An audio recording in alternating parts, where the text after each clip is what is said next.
P4 looks like a good return for a lot of hard work this weekend, but I understand from team radio comments the floor just isn't doing what you guys had maybe hoped it would do, and you want to have a proper look at it. Well, firstly, really good to get fourth and fifth. I'm happy that I was able to move forwards and also just have a better weekend than the last and see through all the way to the end of the race and get those points. So I'm really grateful for that and happy with the performance. In general, I got a good start and then I had a lot of understeer because my fault, but I took too much front wing out of the car and I had knocked out the front tyres basically in that first stint. And after the changes, after the pit stop, much better. But it was a really insightful and informative race because I could feel exactly where the car was working and where it was not. Very clear in my mind where the car is giving up. And I could see the difference between George and I also when I'm behind. So it will be interesting to see. They have now all this information for both our cars running.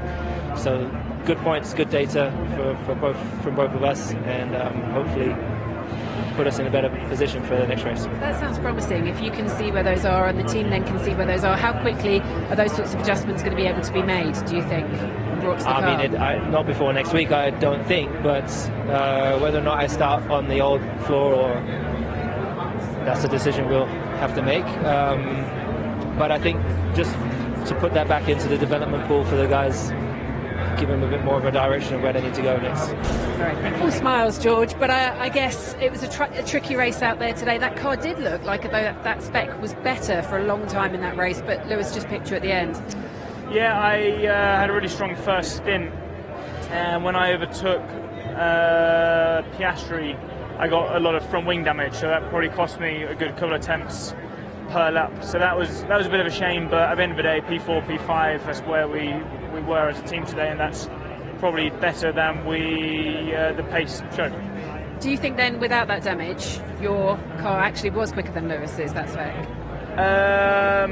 Well, I mean, in the first stint I managed to get past Lewis, and there's no reason why that should have just flipped around. I don't know if they even showed the front wing on the TV. We did see the end plate was hanging off. Well, it was horizontal most. Yeah, the whole flapper just basically collapsed, so I just lost loads of downforce. We'll see going into Brazil. I'm still confident the upgrades are working as they should be. Which ones? The ones he's got? So there's nothing telling us as a team that they're not working as it should. Can I just ask you what you meant when you said on the radio, I shouldn't have pulled out? Do you remember? You said on the radio, I shouldn't have pulled out. Were you coming out of a DRS train, or were you? I don't know where. You said on the radio, that maybe after the pit stop? Yeah. Oh, now you're asking me. I don't know what I meant. That's all right, because Oscar had a similar message, but he wanted them to get him out of a DRS train. I didn't know if you came out of a DRS train. I think it was when I pitted. I came out right behind Piastri and Lawson, right, and I felt like I probably could have done one more lap, and I'd have been ahead of those two. In the end, looking at it, I probably would have got undercut by Lewis if I hadn't. But it was that was the reason that caused me the damage. So that's not down to the strategists whatsoever. Anyway, still a lot of work to do. Strange how the Ferraris have just turned it up so much. Yeah. All right. Thank you. Thanks.